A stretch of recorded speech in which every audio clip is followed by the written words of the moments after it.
Hello, ladies and gentlemen. Welcome to the Big Boys Table Podcast, episode 20. It's a milestone here, and we're going to be talking about something really good. My name is Jay Marino, and with me is Nekron and his Cat Mask, and today we're going to be talking about modding communities.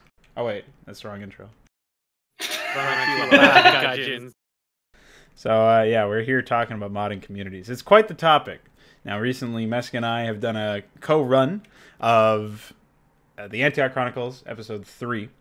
And during the first video, and probably in the subsequent videos, Mesk mentioned that there was a feeling that amongst the team that they needed to sort of, hurry the development cycle up and accelerate things so that they would make a certain pace. And basically because of other projects in StarCraft 2 being released, they sort of, I guess, felt insecure or felt like they needed to get it out there now while the going was getting going. And so I'm not really sure, what if that's the beginning and end of that motivation. But you can sort of see the results of that sort of thing based on what ends up happening with the overall production feeling like it was rushed in several aspects, including the insane graphical issues that we came across in our playthrough. But one of the things that made me think about is, how do people generally conceive of, release schedules and the length of a development and that sort of thing. And of course, we've had some interesting screenshots sent to us of particular individuals responding to our criticism of the project, which also is, of course, always something that's fun to talk about.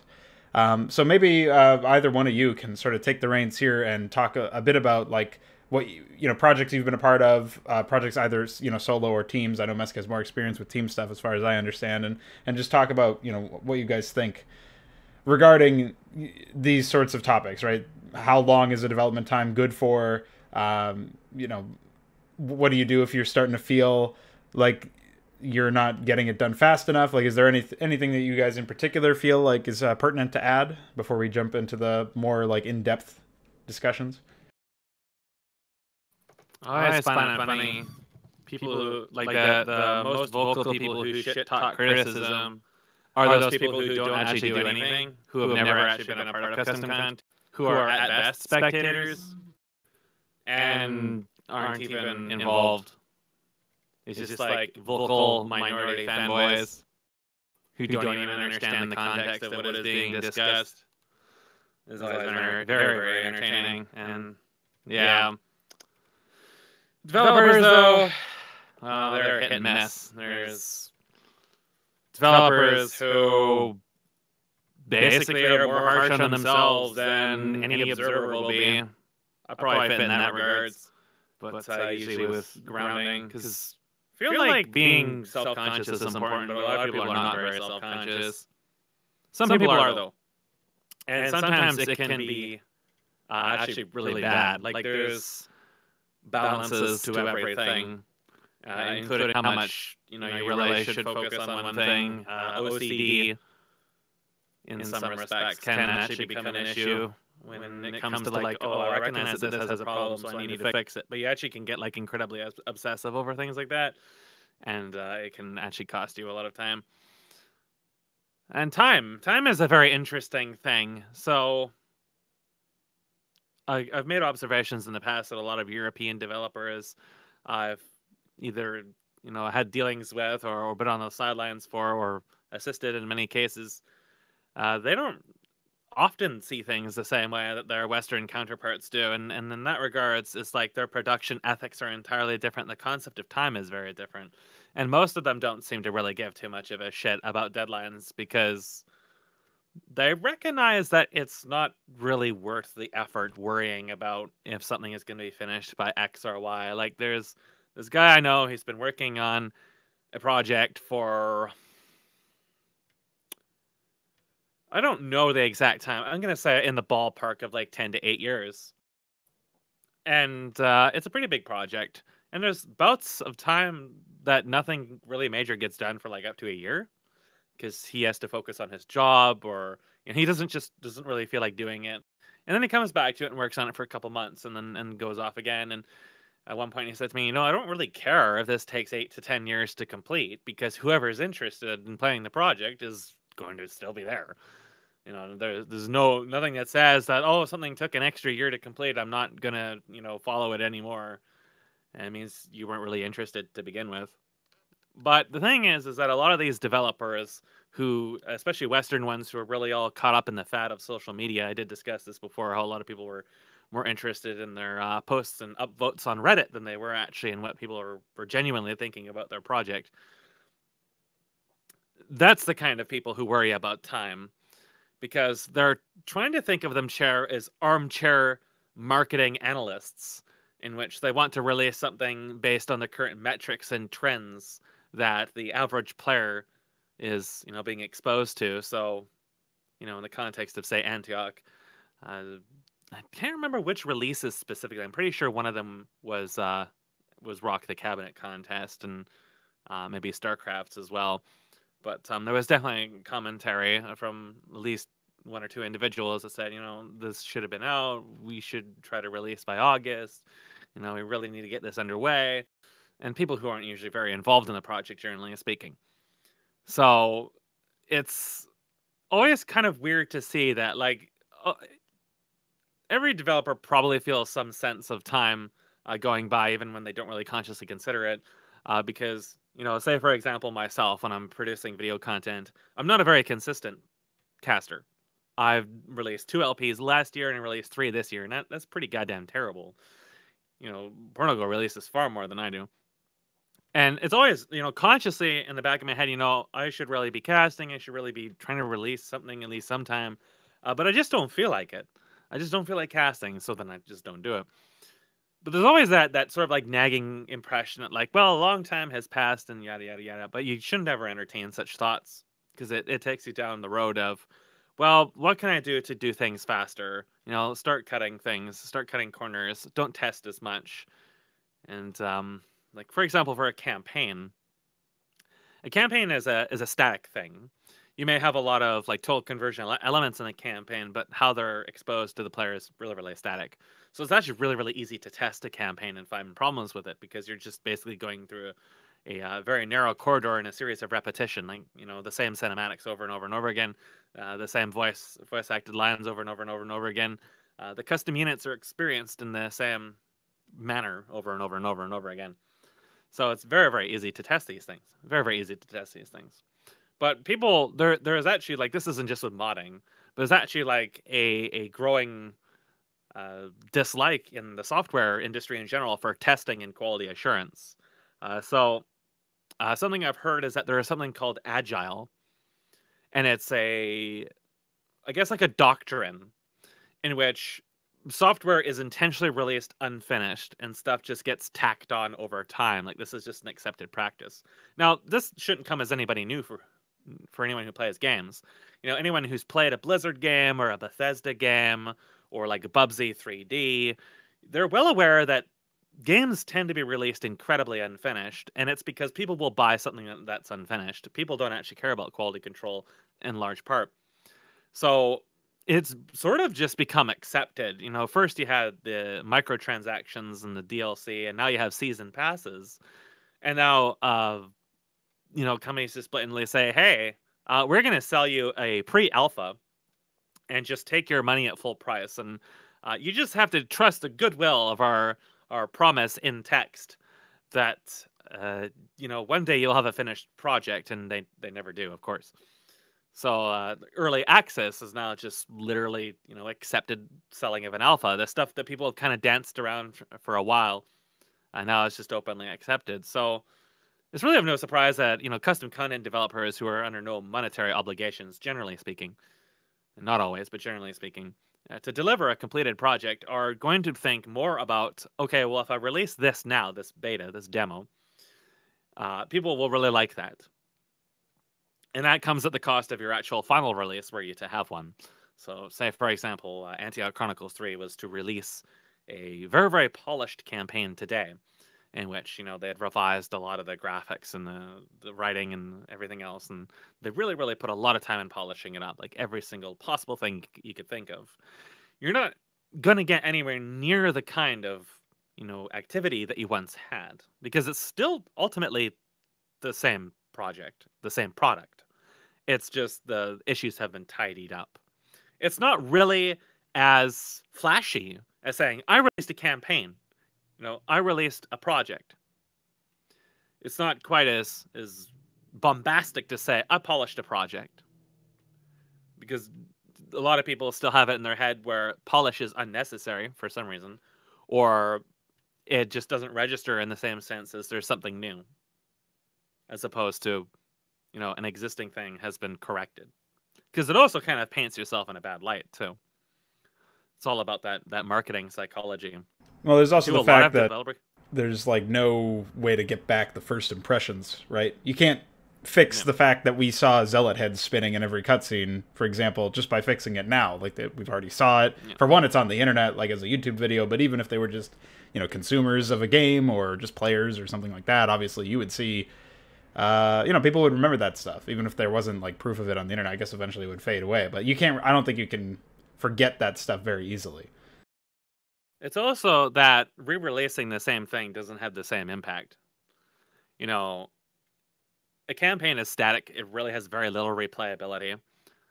And re-releasing it just with fixed is really not going to encourage people who've already experienced it to experience it again, unless they're already diehard fans, upon which case they probably didn't care what state it was released in to begin with. But that's going to be like maybe at the best 1% of your initial exposure. So what I'm really getting at is, if you're worried about time in terms of releasing your project, if you're setting yourself a schedule, which a lot of people do, it becomes very plainly evident to everybody involved. You actually really don't care about your project whatsoever. You just want to care about being identified as somebody who did something. You want to be seen as sort of an authority of content, of being a person who did stuff, effectively. Someone who did something. And while a lot of people may not really notice really blatantly obvious things because they don't even have brains to turn off, for example, people do notice it. It does affect the experience. It is subconsciously registering, and any fame you garner from initial release doesn't endure. So Nekron, you just hissed a steam valve in the background there, so I assume you have something to say. He's slowly activating. So there are at least 3 major things I don't think Mask fleshed out in his presentation, and that is a lot of things. That is, I don't really feel like he touched on the concept of discipline or laziness during making a product, and those 2 things are, I think, really important, because I think I'd like to differentiate between cutting corners to release a product in a hurry, because you just want the exposure and you feel like you are you just want the publicity, right? So you cut the corners to push the product out faster. But you can also not be disciplined enough to work on the product, or be too lazy to work on the product, and then you are just cutting corners because you don't have a good work ethic. And that's like entirely different base, I think. Yeah. Well, I think that the good distinction here is that people who are cutting corners because they want to release something, they know that they're cutting the corners, whereas the people who are too lazy or don't have the good work ethic, they might not even conceive of it, right? Like they might not even have the standards in place to consider those as valuable aspects of the project's like development cycle or whatever. Yeah, and standards are also a thing that was kind of omitted here, because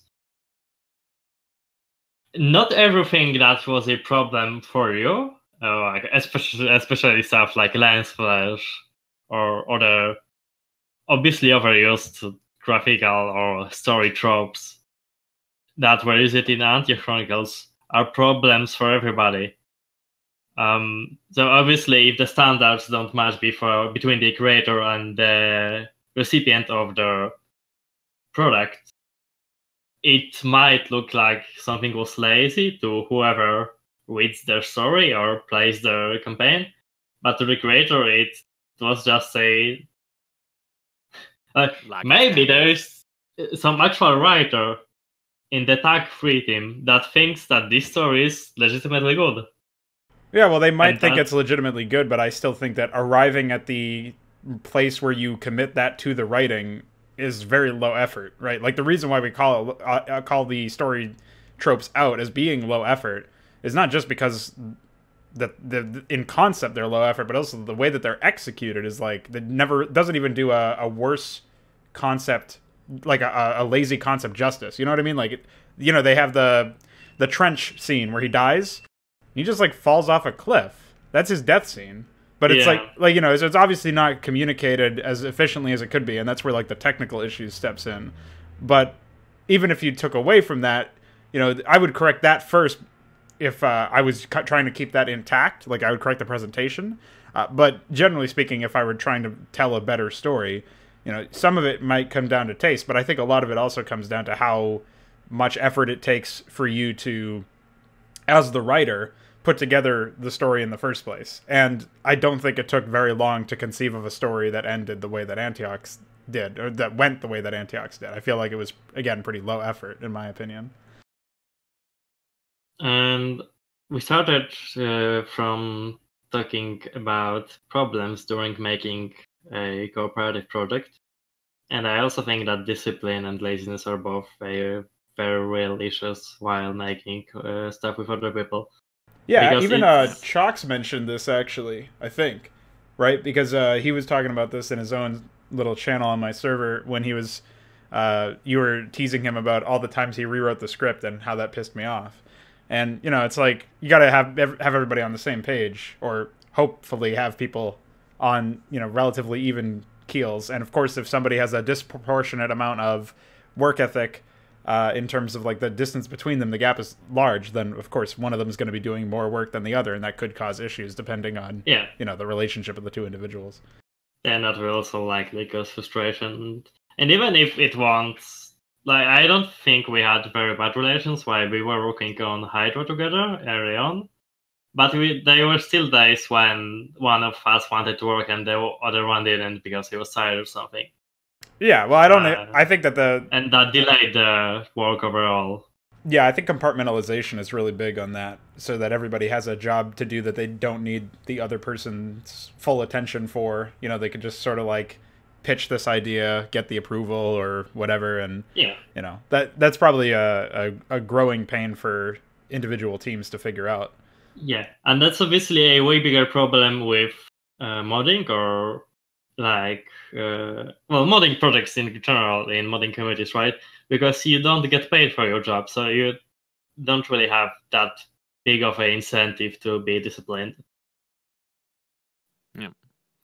So I think what N wants me to get into with that is setting the line between something that is being pushed out for time and then something that is being done for the sake of laziness or the lack of dicks.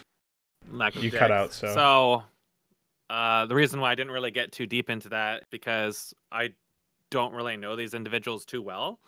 It's hard for me to really judge them based on those criteria, because, well, with a released product that is obviously like a monetary product, you have a large amount of things you can compare it to, and like a large amount of different teams, different talents, different designs within the exact same era who had the same information, the same technology and stuff available to them. So you can always tell that if something is like of a markedly lower quality than another product, for example, Diablo 3 versus say Diablo 2, you can always come to that conclusion just analyzing the technical elements, the objective elements. For example, you can look at the processing that went into the audio, the processing that went into the graphics. And if something is like just markedly lower quality, just like perceptively to the consumer while playing it, it can be a variety of reasons. It could have been a mistake where a game was published with, for some reason, lower resolution assets than what was actually in the development cycle, which does happen quite a bit. But like that would be more like maliciousness. But there's plenty of lazy things. For example, incorrectly done UV mapping, badly done animations, sliding feet on the ground, animation compression that wasn't configured correctly, all this other stuff. Like the tools exist for all this stuff. And all these things exist, but people just opt not to use them, even though they're obligated to do so because they're in a business that, proclaims to be professional. and they're making a professional project, allegedly, and they're releasing something at a competitive value to the consumer in terms of how much of their money is being invested into purchasing this product. So when that product is of lower quality, it almost always ultimately comes down to them being malicious or lazy. When it comes to custom content, and you're talking about individuals who are not obligated to do anything, it's much harder to really, pin the blame and say, oh, this guy was just lazy. He didn't do this because it was just lazy. But at the same time, what the work ethic ultimately does reflect upon is themselves. Because a pet project is going to be exemplary of the individual who made it. A pet project, a custom campaign, a mod, a fanfic, for example, Harry Potter X Snape, very, very lewd. It's going to tell a lot about the person who's making it. Anybody who makes something, it's going to be representative of them. It's going to be very heavily influenced by their personality. So, for example, I made mostly total conversions in StarCraft 1 because I wasn't comfortable really working with Star Edit. I didn't like the limitations of Star Edit. I didn't like having to try to compensate for the difference between the fastest time speed and then the weight values and stuff like that, and trying to sync up music and things like that. Like I found all that like needlessly tedious. I have an aversion to tools that make my work more difficult for me, which is why StarCraft 2 was such a pain in the ass, and why I tried to focus on things that were out of the editor, like custom AI, for example, the graphics, the audio, the research and development for StarCrafts. I never really had to go into the editor except to preview stuff. I'm just by tendency going to avoid things that are needlessly time-consuming and needlessly tedious, because I really don't have a lot of patience for things that are tedious. I have a lot of patience for things that are actively involving me trying to fix them. For example, in Sins of a Solar Empire, trying to resolve those vertex checksum errors. No idea what they were. I would spend up to weeks and weeks of man-hours per model trying to fix these things, until I ultimately discovered it was metadata from 3ds Max that for some reason was breaking stuff. Only at the end of the development cycle. Until then, it was like literally remodeling models endlessly to try to get them to convert properly, because if they converted with this error, you basically got corruption. There'd be vertexes stretching all over the goddamn place.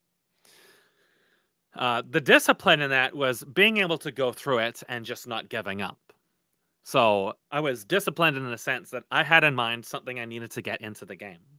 And I wasn't going to allow any issues like stretching vertexes or, messed up UV wrapping. I felt that anything that was within my power to fix, I had to fix it.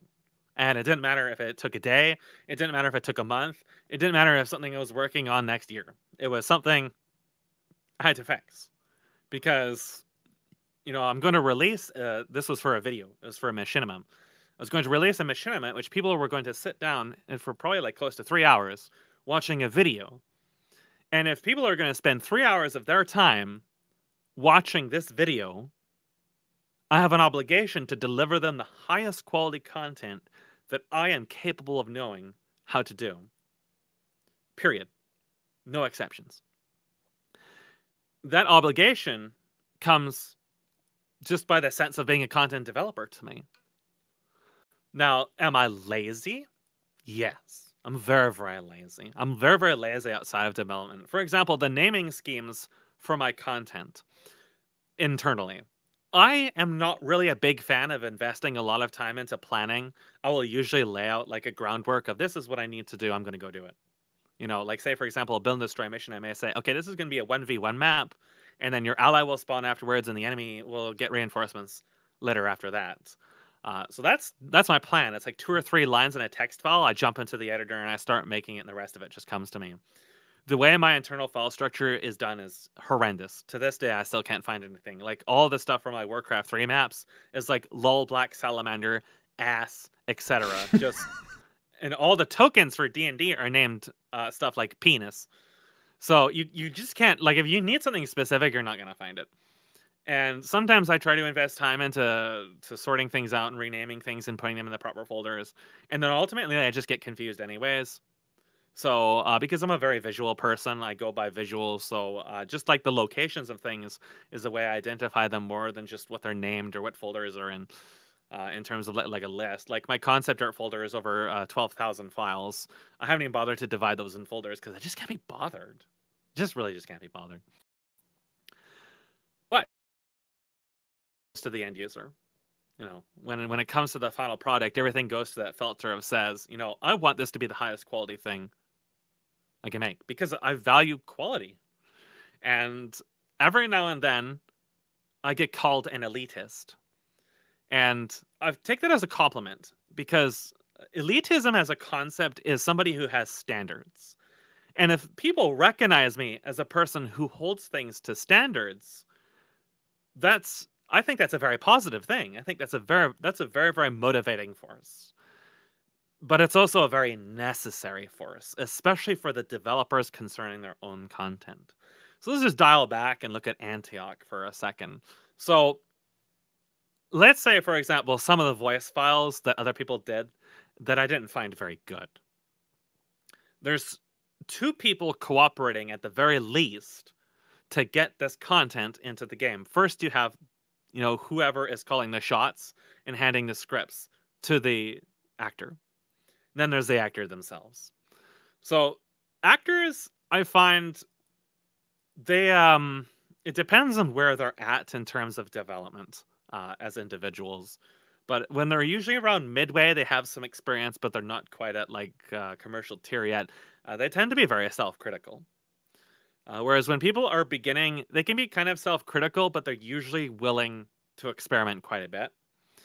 And then from the few individuals I've discussed with who do commercial work, everything is just a job. So long as they get their paycheck, they don't give a shit. Because usually the amount of work that they do is actually quite large. Because from what I understand, even though the rates for voice acting are insanely high, even for amateurs, you can get paid a tremendous amount. There's actually a very large amount of competition depending on your region. So actually landing jobs can be kind of difficult. You gotta be really, really fast and really, really consistent and really on the ball. So things tend to become much more mechanical at that stage. And particularly when you are doing voice work for a project other than your own, you don't share the original creator's commitment. Generally speaking, an individual who's leading a project, ideally, will have a huge amount of commitment, will literally try to move mountains to get things to work as he wants. He'll do anything, even invest his own money into something that otherwise doesn't give him compensation. For example, acquiring better hardware so that he can operate, or pursuing skill sets he may not have otherwise had. People are usually willing to do quite a bit to make these things endure and survive and actually be finished. But sometimes that doesn't happen. Sometimes people just make a project because they think it'd be cute. And I don't really think Antioch was kind of like that, but it certainly wasn't at the stage where people were willing to move mountains, which meant that people were willing to just accept, something that was superficially functional, which is okay, I think. I think that can work. Obviously, it works commercially. But at the same time, now you have the voice talent who didn't want to give it his all either, or at least really wasn't pressured into it. Again, we can look at commercial products. For an example, StarCraft 2. StarCraft 2 has really, really good experienced voice actors in it. Some people, the individual who did Jim Raynor, the actress for Kerrigan, you can't say these people are bad. You can't say these people had no experience. You can't say these people were necessarily lazy. But somewhere along the lines, their delivery, particularly for the in-game dialogue, lost all inflection, all emotion, all attachment to the scene. And this is one of the reasons why during the cast for Antioch, I was discussing the individuals with the scripts, really engaging the actors and giving them the resources they need to succeed. That, to me, is a discipline thing. But the laziness can also come into it where they feel it's not necessary to get engaged. And then both parties are kind of distant from each other. One person hands someone else a script, maybe it's the complete script, and they just kind of just go through it. And then the guy listens to it on his own and thinks, okay, that's all right. You did a good job. That's it. See you when the project's done.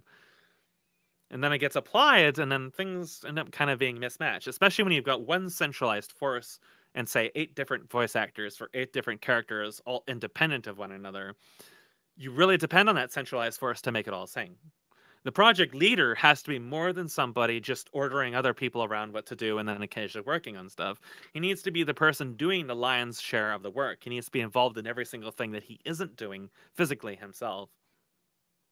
And it doesn't need to be say he needs to be lording over people, but he needs to be the sticky end glue that keeps Crazy Mountain running. Because if he isn't, then everything's going to go off the rails. And then once people have put in all this time and energy into making content for you, you're either going to feel like a complete asshole for asking them to redo it, especially, the later down you go, or they're not going to be able to do it or not going to want to do it for any variety of reasons, many of which stem from the fact it's not actually their project to begin with. They're not obligated to invest, however many man hours they've got into doing something because you didn't like some small detail. So I think Nekron was definitely, really hitting it when he said that there's different personalities at work when making a project. I won't find too many people who manage projects like I do. I won't find too many people who are willing to go through, 3 or 4 years of revising particles, the same particles through their project to get them to be absolutely perfect and at the pinnacle of what the game engine is capable of. But there is people who I run into who are like that, and the synergy just clicks immediately, and that's it.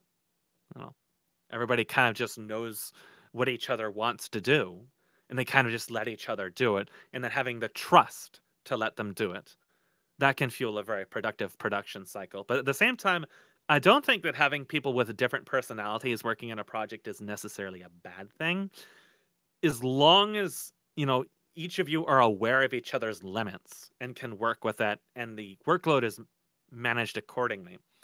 For example, when I outsourced voice work for my projects, and like half the time it came down to me training somebody who is willing to get involved more than relying on somebody externally who was obviously more skilled and more experienced, but I may not be able to depend upon to do retakes if I needed them, So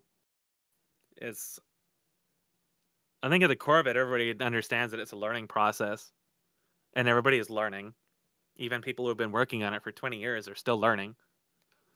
And that's why throwing time management and stuff into that when it's unnecessary is really destructive.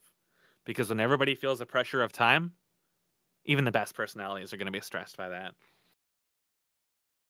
Well, did that hit all the points you wanted to hit, N? Sure, except for the end, I do think that you have to feel some kind of stress, or else you will just not be able to discipline a bigger group of people to work together correctly. Well, I mean, there's some different forces at work, I think, in that capacity, right?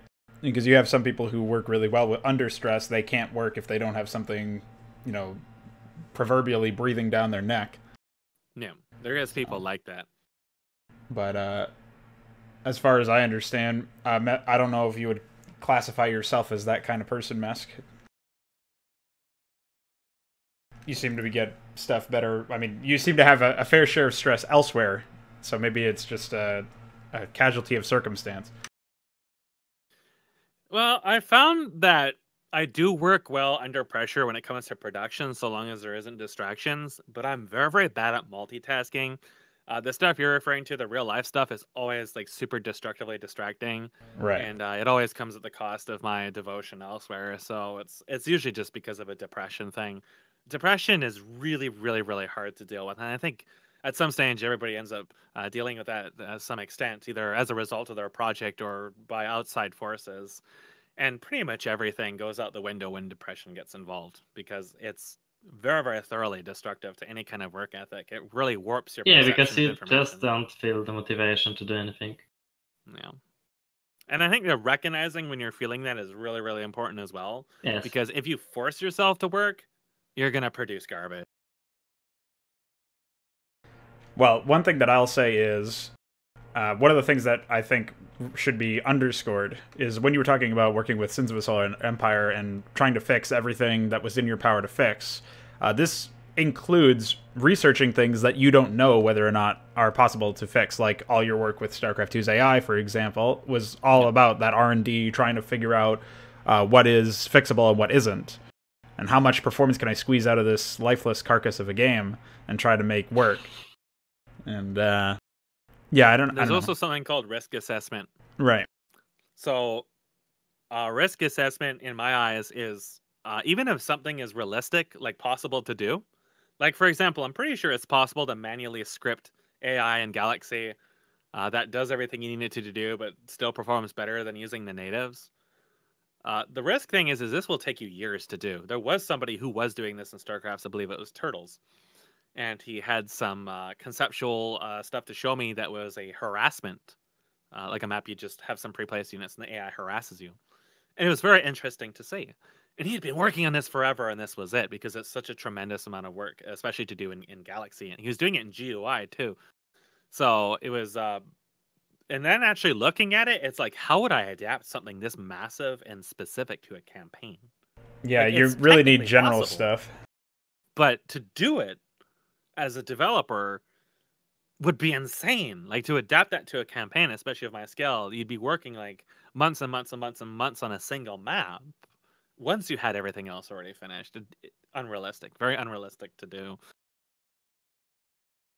So one of the other things that I thought was important to mention, and we'll sort of circle back to the whole community aspect post-release, because I feel like that's a good time to like start talking about that, is you mentioned that you had this obligation to not waste people's time when they're sitting down and watching a movie that you've made for 3 hours. And I think this is a good point to labor, because I think every single custom campaign I've played wastes your time in some capacity, to obviously varying degrees. But for example, in TAC 3, you have this huge issue where there's all these cutscenes that interrupt gameplay and break game flow, and oftentimes feel like you are just having your time wasted. You don't feel like your time is being valued by the designers, and you feel that you're just along for the ride because they wanted to tell a story and they didn't put in the effort, seemingly, to tell the story in a better way, right? Mm-hmm. And so that would be like it's like one of the biggest, I think, criticisms I have of that campaign in general, that I don't think I did a well enough job of really explaining in the actual cast over, but I didn't really feel like my time was valued in most of the longer missions, especially like that puzzle mission, for example. It felt like, it's just this... It was not as much about the story. It was more about what you talked about in the review, I think, where you have all these things and you want to use them. Yeah. Well, the thing about time is that this is where things are going to get really subjective in a hurry, because a lot of different people value their time very differently. For example, if someone valued their time to put in all these puzzles and mini games and cinematics and stuff like that, and there's a lot of people who have, like I mentioned during Attack 3, there's a lot of people who told me not to run certain games because they were cinematics heavy and they weren't interested in watching them. Like, that's going to influence what I decide to run. I don't really do request runs based on what people... a lot of people don't enjoy watching something like Kingdom Hearts because it's such a terrible game. And they end up telling me something like, oh, I really enjoy the cast, but the game is so boring I can't bring myself to watch it or whatever. And it's like, well, okay, don't watch it. And I'm pretty sure that's what most people would say in regards to a campaign that's cinematics heavy. However, the cinematics interrupting the gameplay goes into something very different than time management. It goes into gameplay, interaction, choreography, and other kind of long-ass subjects, and the interrupting of game flow and consistency and stuff. So that in itself is a negative thing. But I personally don't mind cinematics. I don't mind long cinematics. I just feel that they need to be, of a reasonable enough quality and consistency and relevancy to what I'm doing, that I can actually be compelled to watch them. And most games don't have that. A lot of cinematics come down to masturbation. As the developer saying, look, I can make cinematics. I've got a budget for voice actors and effects and lens flares. Check it out. It's basically the same thing as a Transformers reboot. It's the developer saying, look at this budget we've got. We've hired 3D graphics. And now we're going to obscure it all with camera shaking because the 3D graphics are actually very, very bad and they're constantly clipping. And then we're going to fast cut to these random teenagers and their semi-love story because that's what Transformers is all about. Right, guys? And the whole thing just feels as just masturbation. It's just a developer trying to throw around that they have a position of power, they have money, and here's how they're mismanaging it. And that's it. So, at the heart of it, I don't think there's anything wrong with cinematics or concepts like that. I know a lot of people will disagree, but interrupting gameplay and stuff like that's this independent thing. That's a huge mess. I think that cutscenes that are actually designed well are like it's like positive masturbation. You know what I mean? Like it's feel good about yourself masturbation, as opposed to just sort of being uncomfortable while Louis C.K. asks you if he can jerk off in front of you. Like it's you're gonna get one or the other. I think that really a lot of the Antioch 3 ones, you said that you felt very uncomfortable, for example, in the romance cutscenes between Trench and Haley. They're very cringy. Yeah. And so I feel like, generally speaking, what you're going to get out of cutscenes is either something that feels like a proper payoff, a proper, like something that's setting up something in the future, and you feel like, this is building towards something meaningful, and then it's done properly and later on as well, the payoff is good, or it's going to be, some sort of masturbatory thing where they're like trying to do that or not really trying to do that, but still want to be able to say that they're doing that or whatever. And that just ends up happening. Like one of the things that I was thinking about, and I was talking with Patrick about this not so long ago, is that for example, my serious campaigns like in Consummate, there's these moments that you get, and the moments are supposed to be these like climaxes of epic proportions in certain respects. Like you'll have the death of the Overmind in my campaign is represented through like basically an audio like soundscape in the middle of a battle, and like as it's happening, your ally who is a Cerebrate is like turning neutral, becoming dormant, like shutting off, and your character who you've been following, it can no longer communicate with people, and it's like this really, it's supposed to be this really like epic moment. And I felt like I did a pretty good job of that particular moment, but I saw room for improvement in the setup to that payoff, so that people would feel like basically not, they wouldn't have to feel guilty about experiencing that moment and saying that was really awesome, but then looking back at everything else and saying, but all this shit is like subpar. Like I wish I didn't. What would be interesting? Go ahead. Is if I did a cast over of you playing through your campaign. Yeah, that might give some insight to the review process that I go through. Yeah, not sure. just for you, but for viewers as well. That might be something that we can figure out. I'm in the middle of actually remaking it, funnily enough, because you did mention that polishing up a project isn't is never going to give you the same sort of impact. But I mean, I guess I'm not really doing it for the impact anyways. I just saw that there was a lot of potential in the concept, and I wanted to do it more justice. So we can maybe do a before and after where you can run through the initial stuff and talk about what you think, and that might even be useful for me in the middle of the remake process. But at the very least, we'll get something over. Because when you made it for the first time, we didn't have a lot of the tech that we have now available yet ready to use, or we didn't know a lot of stuff about the AI and stuff. So even using the stuff we know is already a really big jump in quality. Not to mention like the sprite updates and do that updates your. Oh yeah, well I'm remastering like all the custom terrain and stuff. I think that there's, even though. Like, I was talking about this in my Dead Space run, which I haven't actually publicated yet, but I feel that in Consummate is pretty far up there, if not number one. It's like in the top 3, and I don't think you get to top 3 in a community with over 200 custom campaigns publicly available without doing something right. But even though it's still that high, like I've talked about similar things like this before, where I still feel like there's so many things wrong with it, and it really does not do its own concept justice. And that's one of the reasons why I was so motivated to fixing it, is because the concept itself doesn't actually feel like it's that bad. It feels like it, with some work, and one of the things that I was trying to do naively was to still attach myself to the original Blizzard lore, which is always going to be a fucking waste of your time and create a giant mess everywhere. So with a bit of a more mature, experienced sort of mindset, not just on production in terms of what you are actually spending time developing, with the asset creation and stuff like that, and the level design and all the stuff that I've learned working on Hydra and stuff, but also a more mature understanding of what is actually valuable to me personally, and then objectively with a project that is supposed to sort of coexist in this weird sort of bubble where you're in the StarCraft universe, but you know, how much do you actually want to take from Blizzard's lore, which is obviously a mess, and how much do you want to just completely, you know, avoid? And that was like one of the main incentives for me to make the campaign in the first place. Is it's supposed to be like this door that opens you up to the rest of the lore that I wanted to make for future installments.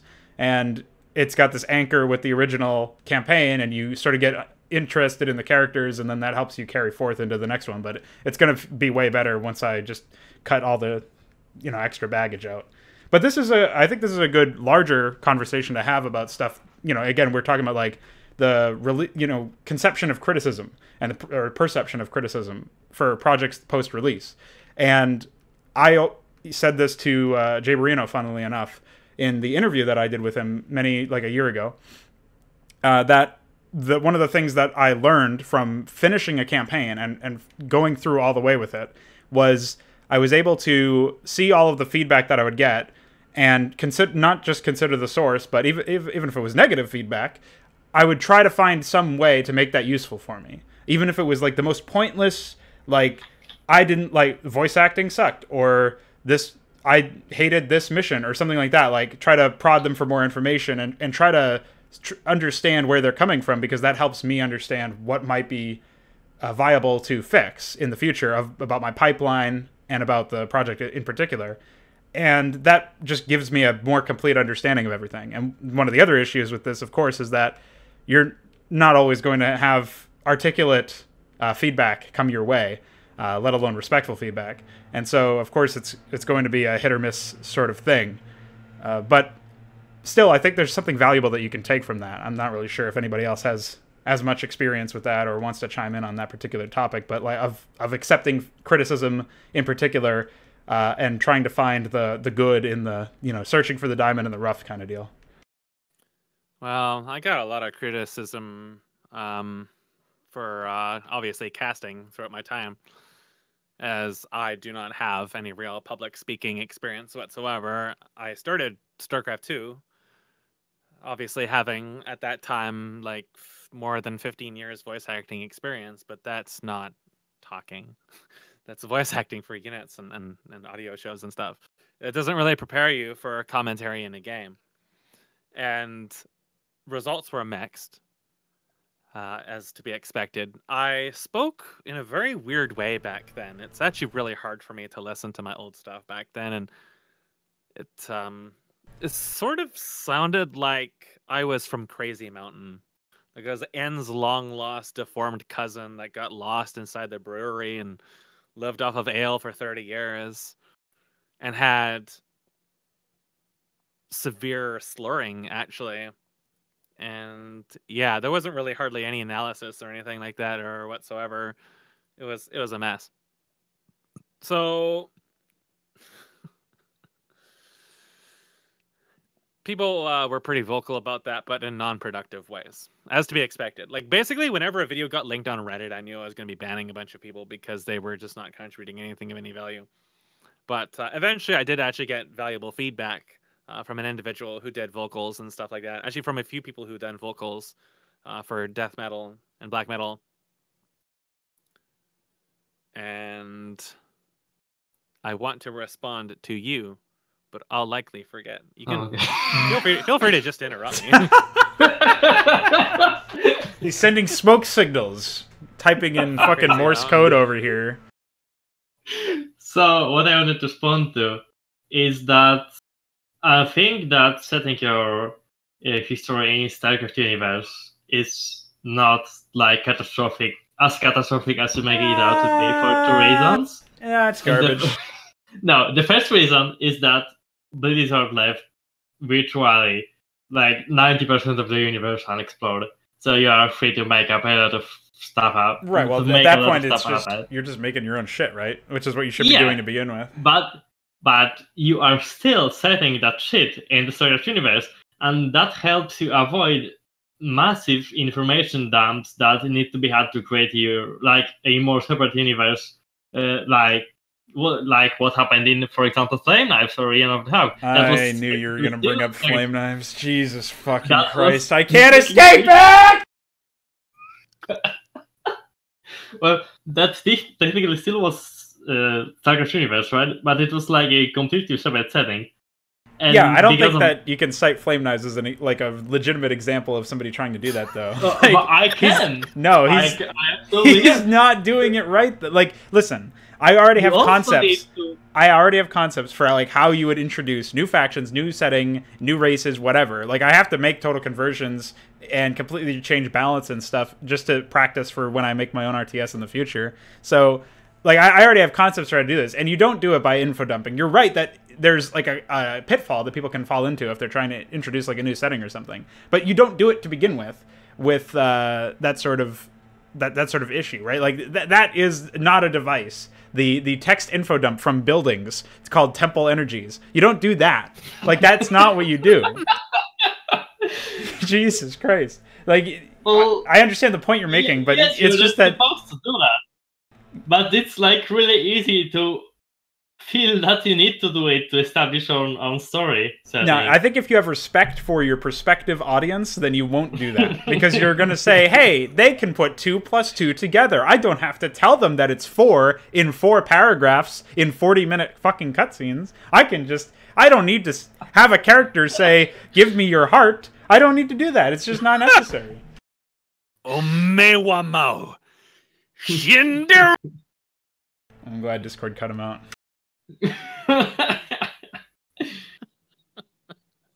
Okay, so what was the rest of your point that you're talking about setting up universes and shit like that, N?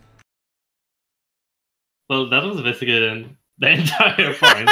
Oh, okay, so it was a waste of time. Got it. All right, moving on. No, I get it.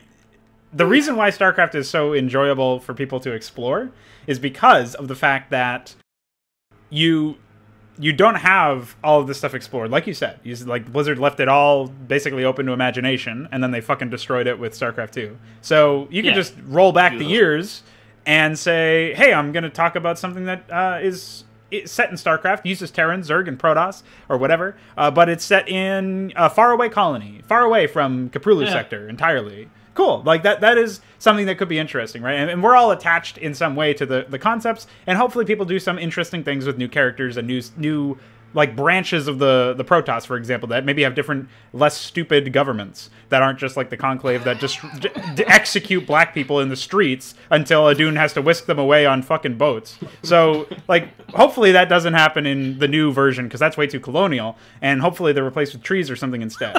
And, we can work with that. We can work with that concept. But I also think that if you are able to properly execute your concepts, you would do so very subtly. I really like the idea for RTS storytelling, as meme as that is in concept. I really like the idea of throwing the player into a battle zone, right? Having them follow characters. Don't create viewports. That's stupid. It never works. It just looks really weird. It feels very strange when you have a silent protagonist that's just a viewport that doesn't even have any personality. And instead of that, just make it so that you're following characters in a narrative, and this executes in a certain way, like a linear story would, and you find a way to, they're in the middle of a conflict already, or they're signing up for a mercenary mission or something, who knows, and they're leading their army, and you get your missions and you characterize it, and you let the player reverse engineer what's happening in the story. That to me is way more interesting, partially because of the same concept of why StarCraft itself is interesting to work within, because there's so much that is not immediately told to you or explored that you can then fill in the blanks yourself with your own understanding and your own interpretations, and then you're getting more information over and over again, so some of your interpretations are going to be wrong, or your assumptions are going to be challenged, and some of them are going to be correct, and you're going to be validated for that, and or vindicated rather. And so you get all of these different concepts, but you get them given to you. You learn them through immersion, right? That's the whole idea, is that you're if you're fully immersed in a world like this, then you're not going to be dealing with this issue of massive expo infinity, or rather, holy shit, that was English. Exposition info dumps that stop you from being able to ever experience the story. You're not going to have really long cutscenes in the middle of gameplay. You're just going to be like, you know, have an opening cutscene that introduces you to the characters. You plop right into the world. That's like a good blueprint for a first mission. You know, you got some tutorial for the gameplay and stuff like that, and use the gameplay to express the story with the tactics of the AI and whatever else. And the environment as well can do a good amount of detail work. You know, make some custom environments so that you're not dealing with the same old, you know, tiles all over again. You know, whenever you bring up cutscenes breaking up gameplay, I got reminded of Annihilation's 50-minute cutscenes.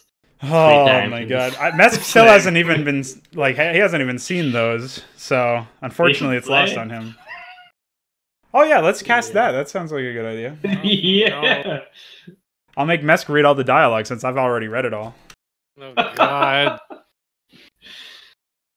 So I don't even know what I was talking about now. Oh yeah, casting and criticism. Yeah. So we were talking about like experiencing criticism after you put out a project that took however many months, years, whatever, and trying to find something good out of the, like, again, the diamond in the rough scenario. Like you were talking about how you were banning Redditors en masse, just executing them on the street, and then you finally found somebody who was worth speaking to. I just was like ethnically cleansing Redditors. If I saw Reddit on a redirect, I knew I was just gonna be banning everybody without hesitation. My go-to insult for a Redditor was to call them American. That made a lot of people very angry, to the point they were making dupe accounts to try to flame me in private messages. I love that. That was my favorite part about YouTube, was the amount of people who did that shit. But they're surprisingly dedicated. It was pointless interaction, because I wasn't getting anything from them other than amusement. I wasn't really learning anything. I knew that I wasn't doing well. I mean, I was doing well enough that I had 1 million views in like a year from nothing. So I was doing well in that sense. But like if I was doing it for money, I probably would have started making enough money to buy myself a coffee every couple months. But I wasn't improving. So one of the things I have a lot of problems with is because I've had like nonstop allergies. Like I'm like really allergic to pollen or dust or something. So whether it be the place I was last at before 2014 or here, my nose is like perpetually plugged. And that means I have a really, really hard time breathing. So breathing exercises is not something I've really gotten into, because I haven't really done like a lot of long-winded voice acting before. But it was something I had to like subconsciously train, because when I first started casting, it was something I really hadn't done, which was talking for like up to 7 to 8 hours a day nonstop. Like that was completely unheard of for me. So breathing was very loud and picked up very loudly on those microphones, especially in those configurations. And that was distracting for some people. So that got brought up way later than it should have. So that was something I had to like try to start training out. Something else a Swedish man was talking to me about a while back was ambient noises from your mouth moving and stuff like that. So clicks and pops and things like that.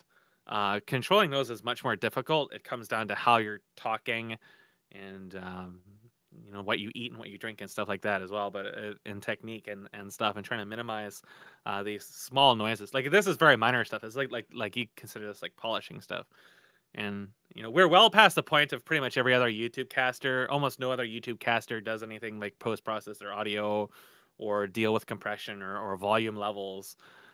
You know, they usually have the game audio far too quiet or far too loud, or there's buzzing in the background.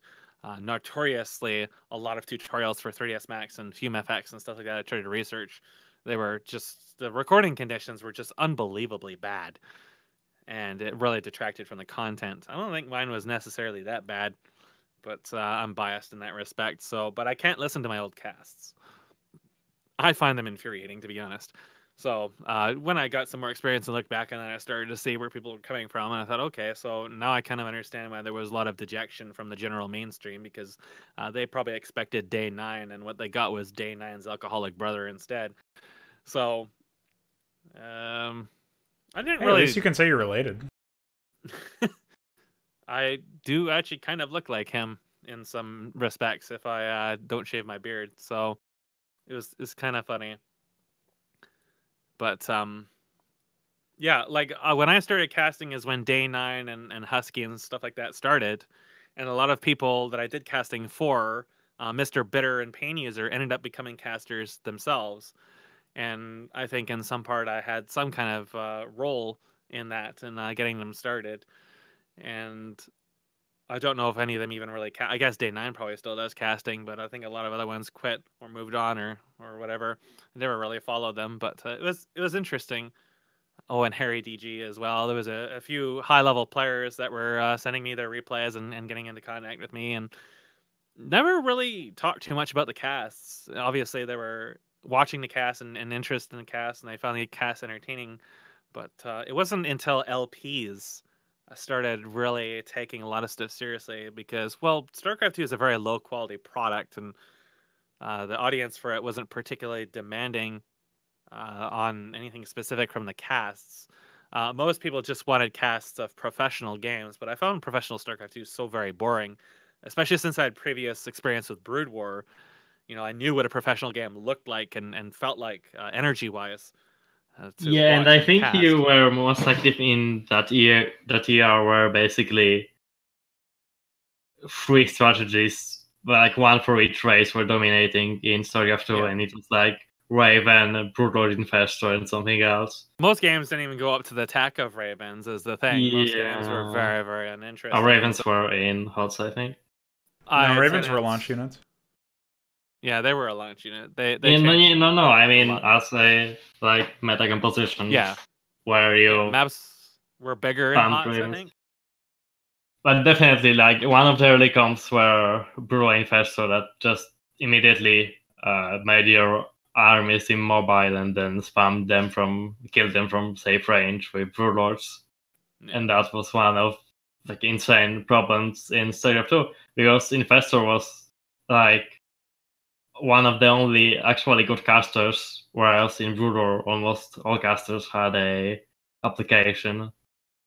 Like you could use Queens even for killing tournament and stuff. Yeah. Well, back in Wings of Liberty, the maps were very small. You almost never saw high-level games get to Broodlord tech. So it was even more dull than that. So I actually casted a lot of lower-level games, and a few people submitted replays. And then there was the Ricky Warlords and Merchants games I casted.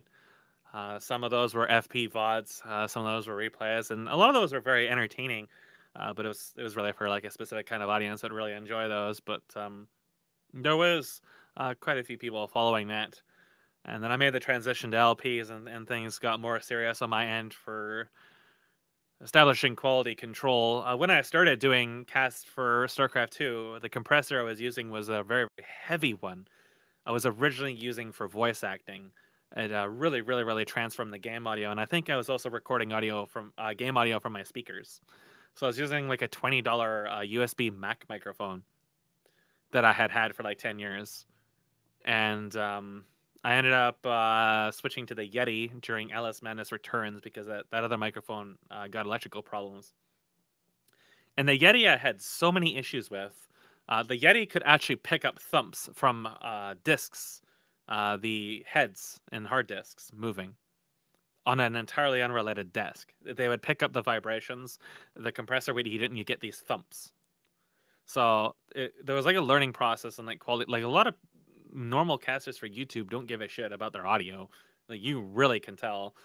And I really gave a shit because I had a history of working on mods and stuff, so I knew like what the audio should sound like. It was just a matter of figuring out the ideal manner because I have really low lows and really high highs, and I was using fraps and I was having merged game audio with it when I started actually recording the game audio from the system when I got Windows 10 retail or Windows 7 retail, sorry.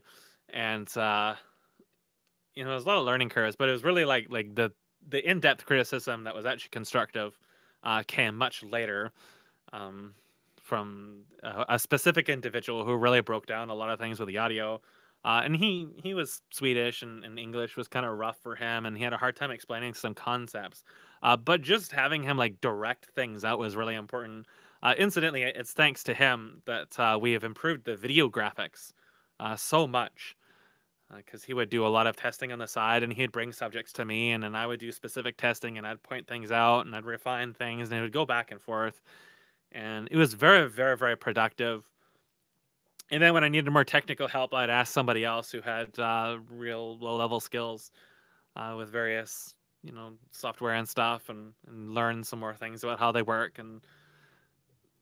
And as a result, we learned that chroma subsampling is really, really destructive to video. And these articles that say turning it off causes the size to balloon out of control, they have no fucking idea what they're talking about. They never tested it. So actually, like this information, like the information that we were going through, there is no information for this shit. Like, I was going through the actual technical documents released for Rec 709 and PC 709 and these color spaces. Actually figuring out why they're different and why these are labeled differently is impossible. This information is just so sparse, and any descriptions you find on the internet are just not well known. But we can see that stuff is going on in the videos. The colors are inaccurate, right?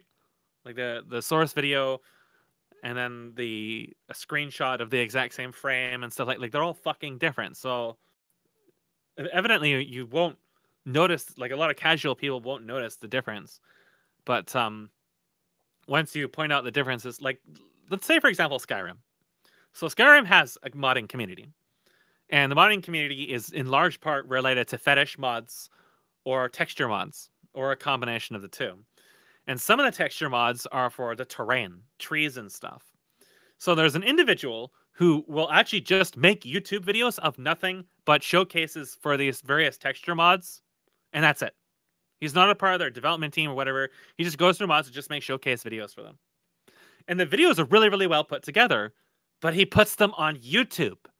And the thing about these high detailed texture mods, YouTube is encoded with the lowest quality settings possible. They turn into puke. Anytime the camera moves or anytime anything animates, all the grass and stuff just turns into vomit. Absolute vomit. And there is no commentary to this on any of the videos that I have seen so far. Nobody mentions this. And this guy doesn't just provide a mega link to his videos. Like, it's hard to even use his videos for their intended purpose because the platform he's putting them on is so fucking bad. This isn't even just a, oh, my colors aren't entirely accurate thing. This is the video turns into a sea of macro blocks because there's too much information for YouTube's 1990 fucking configuration to handle. And like, when you talk to people, other individuals I've talked to about this, it's like, why do you upload to YouTube? Your video turns into complete garbage. Like, Pornogo sent some Counter-Strike videos a while ago.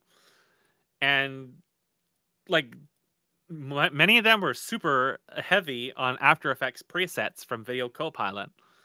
And they're just turned into vomit because of the motion and the information in the video codec. And then this other video is much cleaner, and the guy's like, hey, here's a direct link to the video. A direct download off of YouTube, so you can actually look at it when it's not destroyed.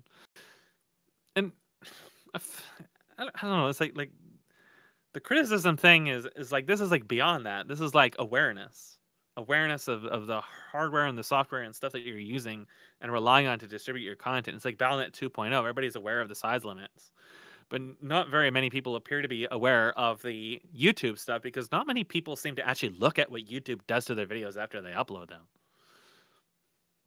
And then you would need to like critically assess, like, why am I using YouTube? Well, most people who are really big on YouTube are using it exclusively for money. You're going to find almost nobody who's successful at YouTube that likes the platform at all, because YouTube is constantly screwing people over. It's constantly trolling them.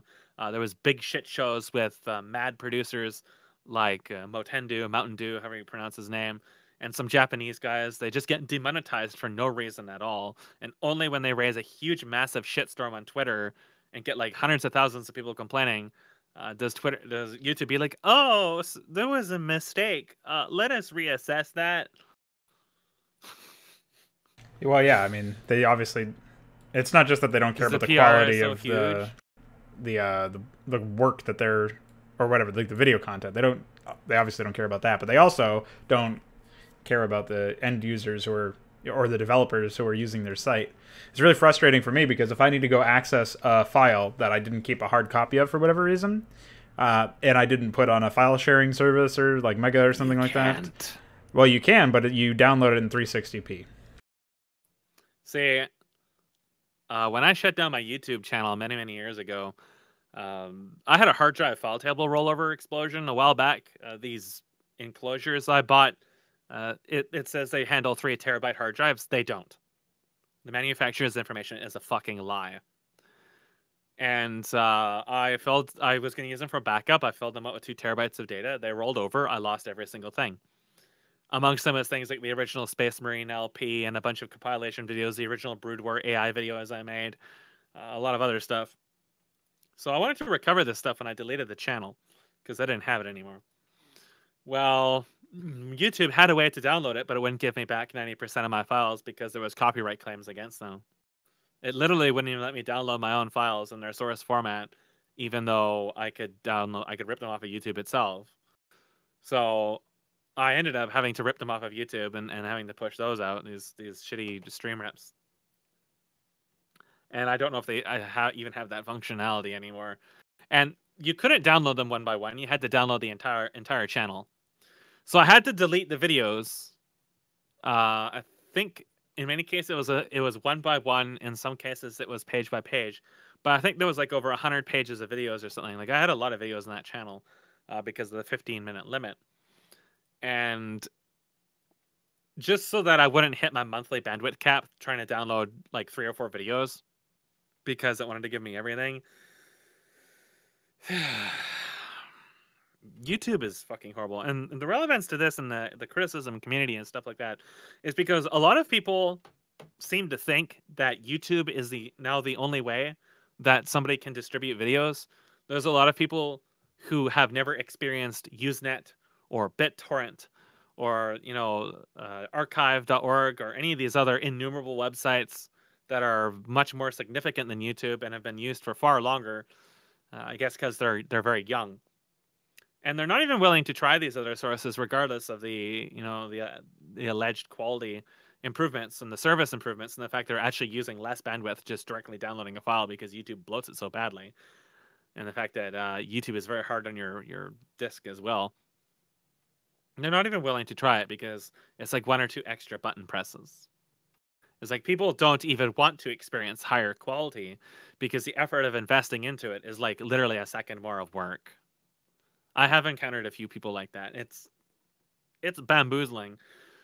So if you're trying to develop a campaign or a video or anything to try to target the most amount of people possible, you end up going into this very, very deadly mental state of, I need to make it accessible.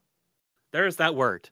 That very, very, very deadly word. That's one of the 7 deadly sins. Accessibility. Accessibility is cancer. It is absolute cancer. Not in terms of its raw actual meaning, but in terms of its concept and its application to development. Because accessibility always comes at the cost of quality. Always. So YouTube is a prime example. If I wanted to upload my files onto YouTube, I generally have to cut a lot of audio out of them because they're going to get copyright claims for the game audio. I have to cut them up into smaller files, generally speaking, because at least back then there was limitations on how long of videos you could upload. I will be handing individuals in my audience a very, very low quality video because I cannot use YUV444. So I can't have lossless color. I can't take advantage of my motion estimation because YouTube re-encodes the video. You're going to be getting a very, very, very large file, up to 40% larger in my studies, because the compression is horrendous and inefficient. The reason why it takes me a day or 2 to encode a 2 to 3 hour video is because I'm using aggressive compression to squeeze the absolute most out of the littlest size possible. And I realize that in a lot of first world countries, unlike Canada, bandwidth caps are not really a thing. But a chunk of my viewers are in countries where bandwidth caps are a thing. So I do try to be mindful of them. And I myself am also on a bandwidth cap. If it were up to me, I would just upload the raw files or like a CRF11 lossless file and just, let you download like a Blu-ray and just be done with it. But that's not realistic. So I try to hand you something that's middle of both worlds. Well, YouTube doesn't let you do that. YouTube doesn't let you do that. YouTube hands you puke. 90% of the runs I've done, you wouldn't even be able to watch them on YouTube anyways, because there's so much noise going on. It'll just turn into absolute garbage.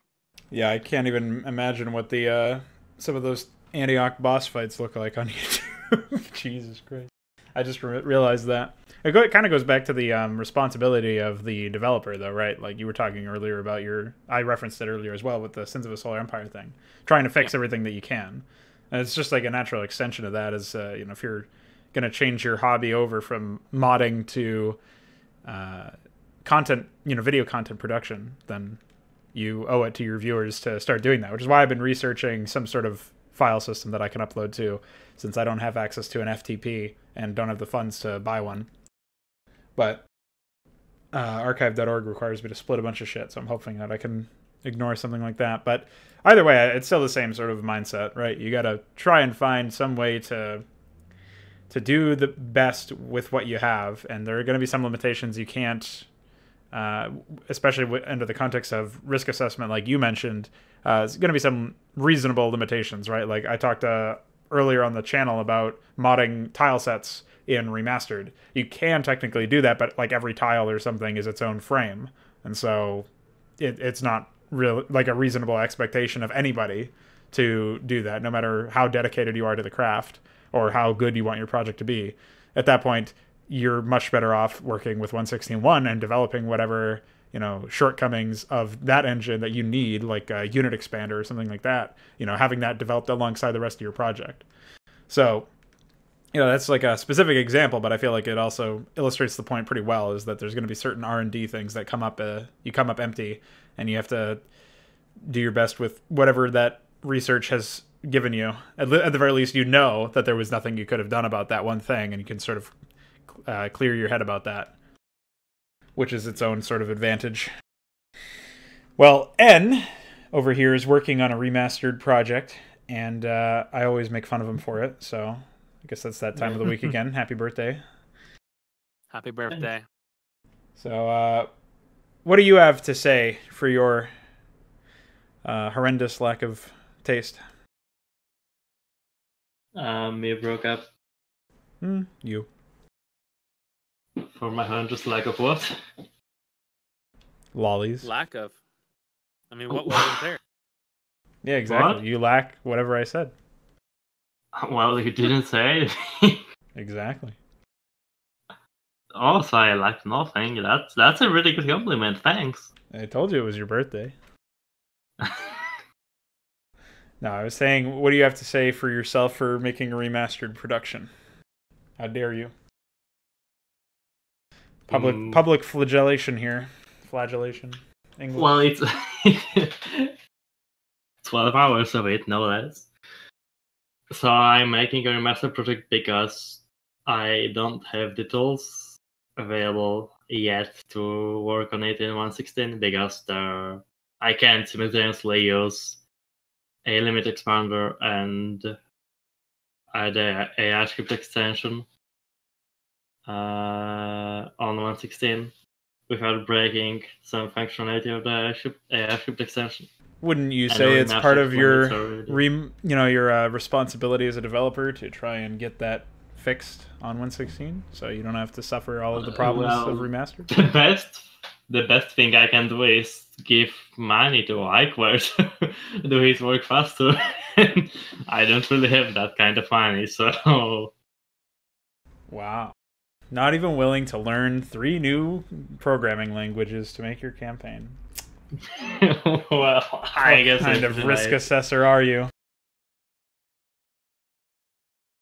Honestly, it would be pretty useful, I guess, for me to learn assembly and C, to be able to read like raw AI script commands for World War, which is stuff nobody is willing to do usually. But well, they are like 3 different assembly types, and I don't even know how to start learning it. I said the same thing, and I never did any of it, so... Oh, okay. I'm waiting. Real motivation there. Yeah. Well, as I was trying to learn it, I was like, I kept having to ask people questions, and then I got insecure. I was like, oh, these people probably hate me. So then I just stopped. And then iQuare came along and did everything for me. So he's a swell guy. Didn't even have to worry about it. So, anyways, talking about community perception of feedback, do you guys have any particular talking points you wanted to get out on that particular topic? Because we've talked about our own perception of feedback as developers and criticism specifically, but there seems to be a very different kind of mindset for the community at large in not just StarCraft 2, which is of course topical given the Antioch 3 run, but also just in every real community that I've been in. You know, you got started.net, which is not really a community anyways because of how inactive it is and how basically nobody's doing any work. And the people who do work want to fucking protect their maps and don't want to do any modding, and instead are willing to just do all these EUD silly workarounds. And you know, I look at that as like, you know, they're not really doing the concept of working on a Brood War project justice. You know, it's fine if you want to make an RPG map or some weird fucking Desert Strike map. You don't want to make a campaign. Yeah, that's fine. You want to make something that's strictly multiplayer. Okay. Well, 161 has iCup, and that still works. So there's really no, I don't think that that's an excuse. Like, I think that still the idea is that, you know, people want to make maps that are popular as opposed to people wanting to make maps that are good. And that's sort of been, oh, somebody got shot. That's sort of been my experience. And so that's obviously my personal interpretation of the events. And we don't really have somebody who's a diehard member. We don't have Lifebot here, for example, who's willing to defend his position on fucking map protection and tell us that we smoke broken How's that weed. guy not necked himself yet? I don't know. He's part of like a beatboxing competition or something. It's not a joke. Well, yeah, people want to make maps that are popular because they like seek gratification, right? And it makes them feel better if their map is actually played by someone at least. And by someone. Yeah, I mean, I understand. Well, that's the best you can hope for in StarCraft, right? There's not many people playing StarCraft nowadays. Well, if you ask Lifebot, he's got over 1,000 Korean players playing his He RPGs. has 20 Korean players. Yes, that's a pretty big number. I don't know. He said something that he like posted screenshots of his bots hosting his map for him and said, "Look how popular this is." So. Just roasting him, even though he's not here. You know, completely reasonable behavior. He's making AI on the release. Yeah, different kind of AI than what we're used to. Yeah, to host his maps. So, Hoop Thrower is busy writing an essay for us, so I'm sure we'll return to that in the chat. But in the meantime, you know, Mesk, you've actually been a part of a number of different modding communities, or at least observed them, right? You more recently with Skyrim, and obviously your stint in the Antioch development team. But I guess you probably never were much of a connoisseur of Mapster, because given that it was just so dead from the get-go. Do you have I went to Mapster for quite a while, actually. Oh, okay. So do you have a sort of read on what they were like back then, even if it's something is different now, in terms of their perception? Yeah, in terms of their perception of feedback. Because when I tried to do analysis, there was never any active projects at Mapster. So Mapster was always dead. There was only like one or two people who ever posted regularly there, and the odd individual who posted there who actually could do something, like for example Taylor Mouse. But they weren't engaged by most people because nobody went to the website because it was dead. There weren't active projects really. There's a couple of people who posted the occasional data related thing or talked about a project, but there wasn't really any engagement to them. Mapster is, as it always has been, completely and totally dead. The most amount of activity you saw was in the IRC, but most of it wasn't really anything. It was just like individuals asking the occasional question about the editor, and then someone such as, for example, Arcane Pariah, helping them out with that. But no, there really wasn't much feedback going around at all. Well, it's interesting because my personal experience, it was very different, where I basically was going through some projects and, you know, basically doing some casts of the first couple missions, you know, spend 2 or 3 hours with the production, just giving my feedback on the level design and, you know, various other things. And the reaction of those people to my critique was to attack the individual giving the critique. For example, Gradius. Gradius made StarCraft's objection, and way before I did anything related to Mapster, before I even knew what Mapster was, I played first mission, and I definitely was very immature back then, because this is back in like 2012 or 2013. He was one of my viewers, if I remember. Yeah, he posted on Campaign Creations as well. He's been around, so he's more known than your average schmo that tried to resurrect Mapster's corpse. But I think that if you look at his campaign, you can obviously see obvious issues, just like you can with any other production, and especially a StarCraft 2 production, and especially one that he basically cut corners with so that he could fit it on the arcade. Like, that was his main idea, is that he's going to put it on the arcades. It's very similar to people making maps that fit on Battle.net and don't have any mods for 161 or remastered, because they want to make a popular map as opposed to, making something that actually, does does the platform justice based on what it can actually be capable of, what you can achieve with it. And so people who do that are trapped in the 90s. Yes. And so Gradius made this campaign, and when I gave it a very negative sort of criticism, as I was likely to do with any campaign that I played, it wasn't really something that was specific to him. He took it very personally. And like I said earlier, I was definitely, this is like, I think even before I got banned from campaign creation. So this is very, very old, very old news. But I do distinctly remember him registering an account on Stardust.net just so that he could private message me and like threaten me and stuff, like do very silly things as a result of what I said. And one of the things that he also said was, where's your StarCraft 2 campaign, buddy? All you do is make Brood War content. And so I always thought that was a little funny, but generally speaking, it seems that people in the StarCraft 2 community, between my dealings with him and then my dealings with the people at Mapster, have a very, very different approach to responding to criticism. And I don't even really think I said much of value in my subjection video, for example, but it was enough to rile him up enough to like actually threaten me physically. And like, that's just insane to me. And one guy, I'm sure he's a lot different now. Like I said, this is back in like 2012, 2013. So even looking past that, you have the people in the StarCraft 2 Mapster community who are just telling me that if I don't have anything nice to say about a project, then I shouldn't say anything at all. Like, I'm in fucking kindergarten. Like, these are actual posts. And so that's been my experience with the Mapster community in particular. It doesn't really surprise me that not much has changed in that particular area. In fact, while Lucid Iguana was the operator of the Discord server, he actually instituted like safe space rules and stuff. So like that is actually just, it went way further than I thought it ever would. I'll put it to you that way. It really is insane. Trump derangement syndrome. That's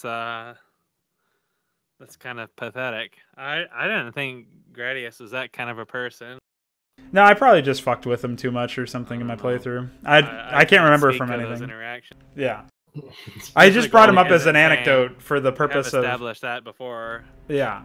I established that before, so I always knew he was insane. I mean, you can't have a safe space when there's nobody in that space anyway, so he's probably just like backpatting himself thinking he's so progressive. But no, Matt, it doesn't surprise me that Mapster is like that. I mean, I haven't really seen, honestly, like throughout any of the communities I can think of, like Supreme Commander, Homeworld 2, like if I go through a list in my head of the communities I've at least spent, marginal amounts of time with, I can't actually really think. I guess Homeworld 2 had some posts concerning criticism for certain projects. The problem is those projects were long dead and abandoned, right? So it was mostly people just ragging on dead projects, and that really, like, it wasn't even productive. If I knew where it was, I would dig up a PM I got from somebody on Sins of a Solar Empire. It was quite honestly one of the most hilarious things I had ever received as a PM, because he thought I was I forgot what I did something for this. It was the Sacrifice of Angels or whatever. It was a Star Trek mod, like one of the biggest mods for that game. And I did something. But this was irrelevant. This guy thought I was an actual developer for this project, and I wasn't. All I did was like some audio editing at the absolute best. And this guy sent me this PM of like 3 paragraphs of just this giant rant about the project. And I know I took like the thing is people send me stuff like that. I just screen cap it and post it in the thread immediately afterwards. So that's what I did, and I never heard from him ever again. So if you're gonna send me a PM like that, expect to be berated and laughed at by everybody.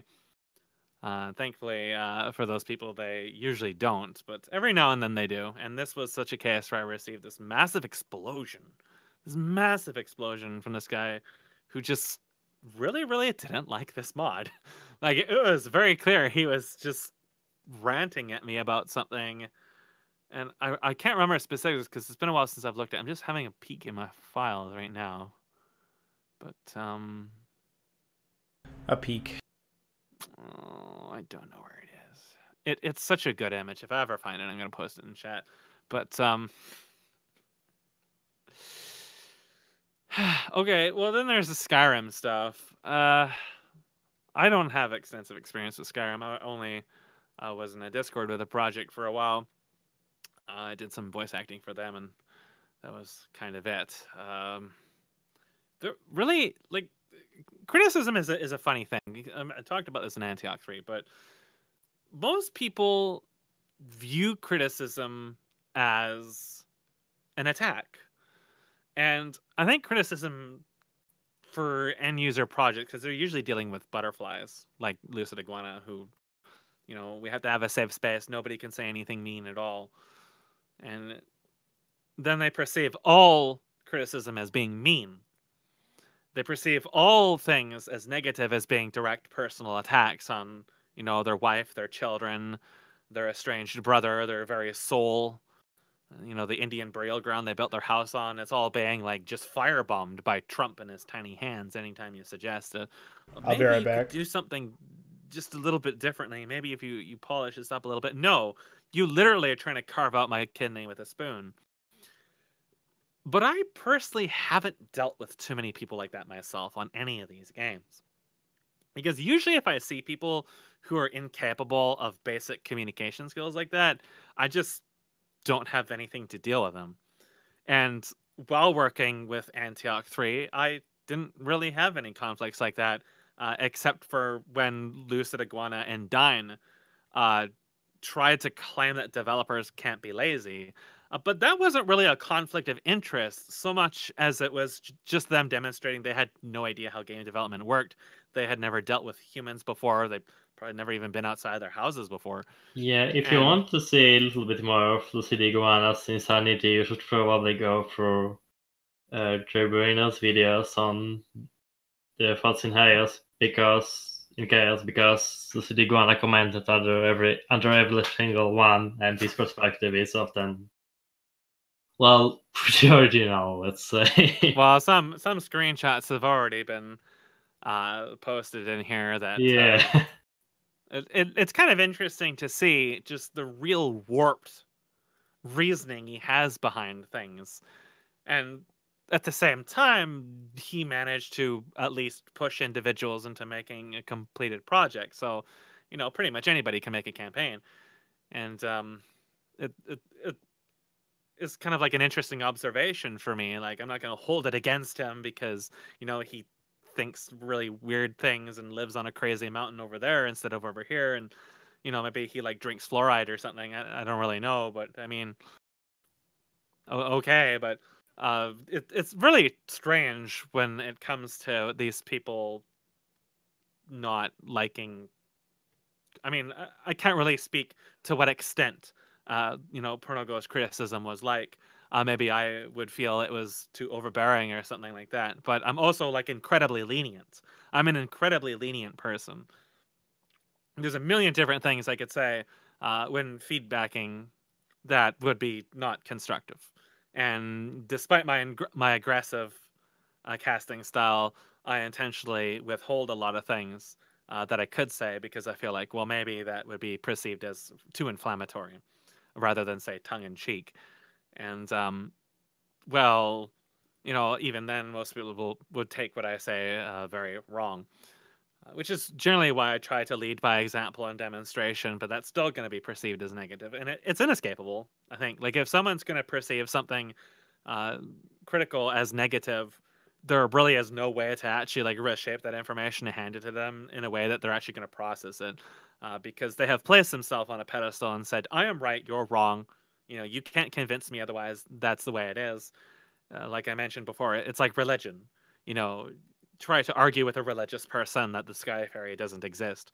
All you're going to do is make them believe harder, because there is a terminology and a way of describing that. I can't remember quite what it is, but it's the same thing with custom content. And this is something that people have invested a lot of time into. Regardless of the quality of the final product, they invested a lot of time into it in all likelihood. They're pretty invested into it, personally speaking. And for anybody to come around and say, hey, this is wrong, that's wrong, etc., they're going to not, in all likelihood, be disciplined enough to take this criticism as an attempt to improve the final product, but more an attempt to destroy or belittle the time they have placed into it. So it does turn into a sensitive subject. I can't say I've encountered it very often because there's not actually very many people who are critical. And unfortunately, the people who are critical almost always are more inflammatory than they are constructive. And I definitely think that I have problems with that at some points as well, especially way back in the past. But generally, if people were to engage me on the subject, I think that they would find that I'm trying not to be inflammatory usually, but yeah, I probably come across as a little bit more inflammatory than definitely than you do, especially when I'm playing campaigns that don't actually involve people who are still in the scene. Like you can all of the runs of campaigns that I did that were very old, or especially AAA commercial products, those are a completely different story, obviously. There I'm probably actually not even nearly as aggressive as you are, Mesk, because we both understand that they're different beasts in general. So I tend to ramp stuff up for that, for the sake of entertainment. Maybe one thing that I could have tried to do in the Antioch 3 cast is be a little bit less aggressive, but at the same time, I feel like, I've given these guys so many months, partly due to circumstances, partly by design, to fix these issues. And these are issues that we notice, that an untrained eye would notice, that an open eye would notice, like with the bloom and stuff. They might not know the exact technical ramifications for it. They might not know that the reason why frames are dropping in the gray mission is because the bullies are configured improperly. But, it's most certainly not because of hardware when I'm running like an i7 770, and that's like insane overkill for StarCraft 2, or should be. Of course, so things are not being properly configured in that respect, and things not being just well designed in just the first thing that you're interfacing with is obviously going to be the graphics, is what you see. And so I feel like at that point, yeah, I definitely could have been less aggressive with some of the stuff that I said. And there's certain things that I said that were purely for entertainment. Like a catchphrase I have is, they didn't even do any work. And like I said that once or twice in the campaign, when obviously they did do work, especially on like the user interface stuff. So there's certain things that I probably left in for spectacle as opposed to doing for analysis, which I concede is probably something that I shouldn't have done in that particular capacity. But rather than anybody addressing this and saying, hey, I understand that this is your style, or I'm not even familiar with your style, but this is how I feel like you were unfair in this context, nobody even does that. They just say, oh, you're a neat you're filleting your co-caster there while he fillets you, and that's all the production is for 14 hours. So romantic. Yeah. If only we were that close. Calling somebody a neat is like the most desperate, irrelevant thing you can possibly think.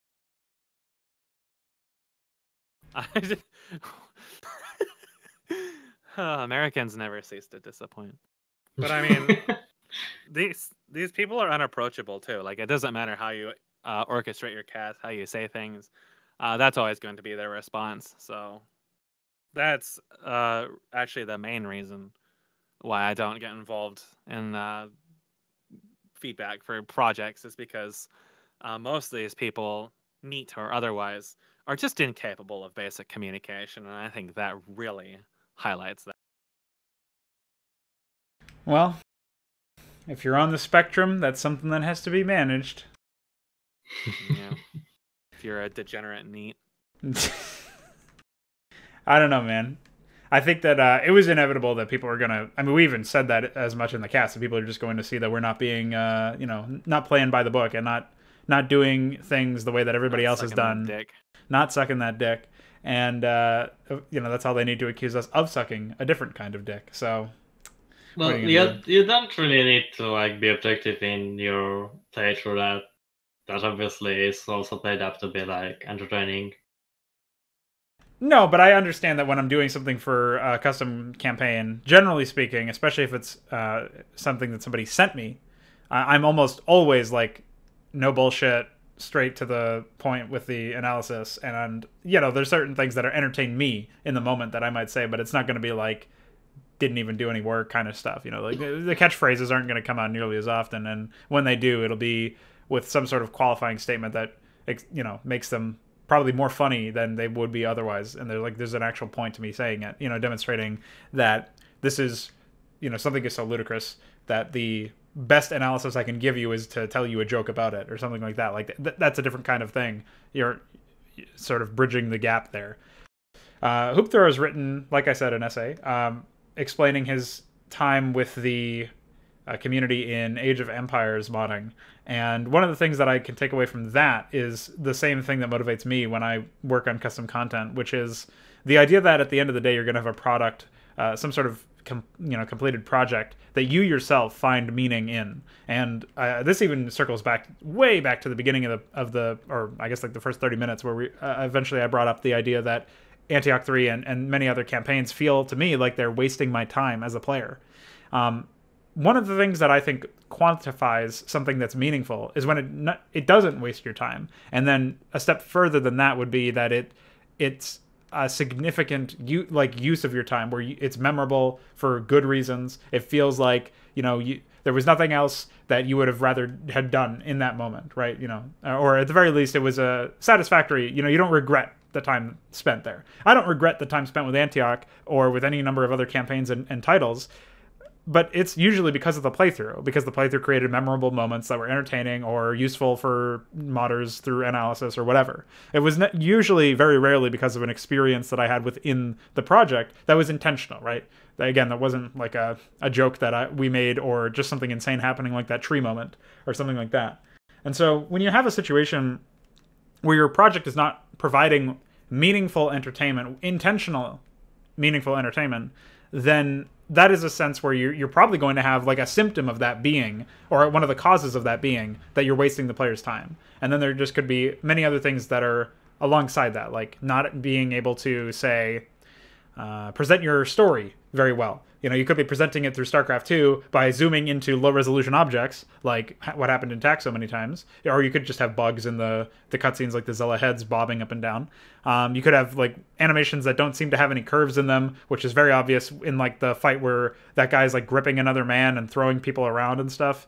And they just sort of fall flat immediately instead of there being some sort of realistic sort of slowdown. And I guess that's also present in iQuare's map that Mesk is familiar with, the Warpblade map, where they have the silly cutscenes that this production of Antioch actually one-upped, I think, in many respects. But I think that if you look at it from very goofy. Yeah, I think if you look at it from a perspective of trying to understand, what went wrong here, you're really trying to look at it. You're not going to resort to calling people neats and calling people names and stuff. You're maybe you say, I'm not going to experience this playthrough, or I don't agree with their feedback or whatever. Maybe you say that you're not interested in their feedback, and that's fine. But if you are genuinely interested in, sort of understanding where you could improve, you might consider dabbling in maybe just the review, maybe just listening to parts of the commentary, or maybe specific missions. They're all time-stamped, so it's very easy to just pop in and take a look.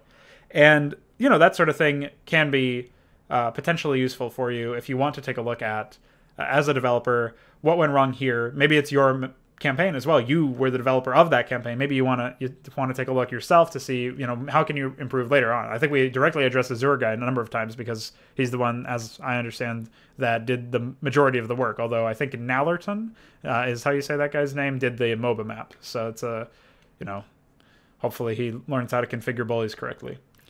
That's there's a lot of issues, I think, with any production, especially something that's going to be in SE2 that's also seemingly rushed, as we know from backwards, not backwards, backroom politics, like understanding some stuff behind the scenes. But I think that if you look at the idea of criticism, one of the things that's always bothered me about how other people perceive it is that they're so far from the idea that I tried to espouse earlier, where I was saying stuff like, try to look for positive return by taking some negative feedback, and even if you don't feel like it's respectable or rather respectful enough to your senses, like you feel like it's disrespecting you, like try to see past that. I don't think people even try to entertain the idea of it, let alone actually doing that in most scenes that I've been a part of, like Started.net and SE2 Mapster.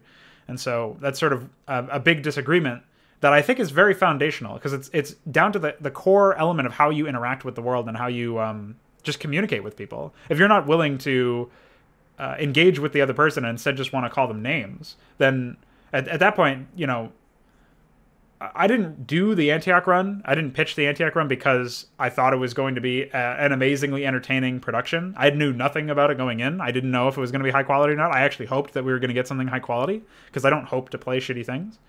And I also didn't do it to spite anybody directly or to as a service to anybody. It's not like somebody requested this. And so I came in trying to be as neutral as possible and watched shit fall apart in front of me and commented on it. And that's what I did. And I did that for 14 hours with Mesk, along for the ride and doing the most of the talking in many particular areas, especially since he had the added insight and he was the guy who was going to focus a bit more on the technical stuff. And so, some people would see that as a service. Some people will see that as an insult, like at least some members of the community do. I don't know if any members of the development team have even bothered to see it. But I think that's kind of an issue going forward, is that there's this foundational or fundamental rather disconnect between how you communicate with people. And if you can't resolve that disconnect, if you can't even at least, claim, if you feel that we're disrespecting you in some way by playing your campaign and not receiving it well and going into detail and maybe sometimes blowing stuff out of proportion for the sake of comedy, then if you're not willing to at least talk to us about that and voice your feedback on that particular front, then of course we're never going to get anywhere, because you're just going to have this confirmation bias that we're disrespectful assholes and we're elitists in a negative sense, and you won't ever want anything to do with us, and that locks you off personally from ever being able to improve in the same way. Now you don't get a chance to benefit from feedback that we might be able to provide you, that only we might be able to provide you given our personal histories and specialities. And it's a disservice to you, first and foremost, more than it is a disservice to us. Because again, neither of us came in thinking we were going to do the world a service or the team of Antioch a service.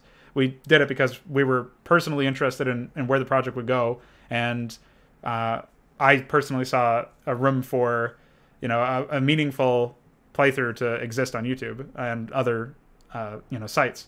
And so, that's why I did it. And I'm pretty sure that's similar, in a similar vein to why Mesk did it. And I guess I did it because I had nothing better to do. Oh, there you go. Phone games. I'm not obligated to say anything in any certain way. I'm not obligated to be nice to you. I'm not obligated to be mean to you. I'm not obligated to provide meaningful feedback or worthless feedback. I'm not obligated to provide any feedback whatsoever. I just say what I say because I feel like people who have a degree of sentience will be able to at least understand what I'm saying and maybe learn a thing or two. And if not, then maybe you'll be able to have entertainment. That's as far as anything I care goes. Everyone's going to get pissed off about something I say. If I'm a nice guy, if I'm a not nice guy, someone's always going to not like it. And who fucking cares? Yeah. I mean, I'm not bringing this up as a discussion topic because I'm personally upset or offended about anything. I'm just bringing it up as a I think, a useful sort of, well, at least for me, it feels like a valid perspective on my end of why I think that there's a disconnect between the community and the, you know, content that you and I produce.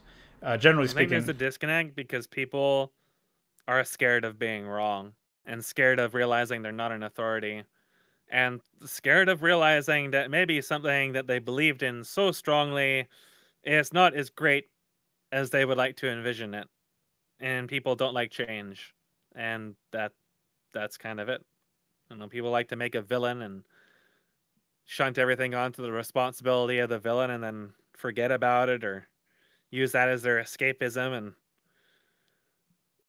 at that point, I don't see a real reason to engage those people at all because they have chosen not to engage me. So it's just at that stage, like those parts, they're not a part of a community to me. They're just flotsam. They're dead. You know, just dead. No. Oh, you cut out at dead end.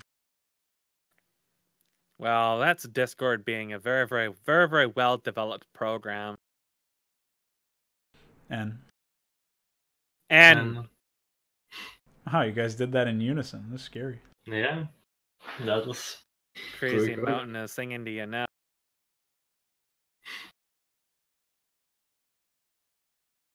Well, and you're up, And- dude. I Do I your don't job. know. Speak. Oh, Fucking talk about something. God damn it, we're running out of time. Oh, there's so much awkward silence. Ah! Oh, okay, fine. I don't know what to talk about. Ah! I don't really have anything to add to what Musk said. And And well, then I hope this podcast was entertaining and educational. Edutaining. I hope that you experienced male pregnancy, Wow, And male birthing. male birthing. and go see. All right, that's Where too far. Sonic is filled with shadows. That's it. This is all over. Bye.